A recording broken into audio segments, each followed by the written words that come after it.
మా కష్టాలన్నీ పోవాలి. ఎప్పుడు పోవాలి? వెంటనే పోవాలి. పరీక్షలు వద్దు, ఏమొద్దు. నీ ఎగ్జామ్ ఎందుకున్నది? పరీక్షలు ఎందుకున్నాయి? నీ యొక్క సత్వం ఏంటో తెలుసుకోవడానికి, నిన్ను పరీక్షించడానికి. నువ్వు చదివావా లేదా? అసలు అవి యేసుప్రభు వాక్యాలు ఏదైనా ఒకటన్నా నీ మైండ్లోకి ఎక్కిందా? అది దానికి పరీక్షలు. ఆ పరీక్ష అంతా దాంతో అంతం కాదు, మళ్ళీ ఇంకో పరీక్ష. ఆ క్లాస్ అయిపోయిన తర్వాత మరి ఒక పరీక్ష.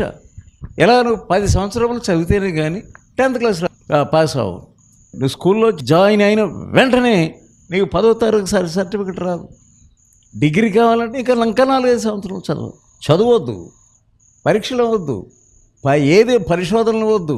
వెంటనే మొత్తం ఒకేసారి నాకు సుఖాలు కావాలి, పరలోకం వచ్చేయాలి. చాలామంది ఎందుకు మారుమనసు పొందుతానంటారంటే పరలోకం కొరకు మారుమనసు పొందుతానంటున్నారు, కానీ అసలు యేసు ప్రభువును తెలుసుకోవడానికి ఇష్టం లేదు.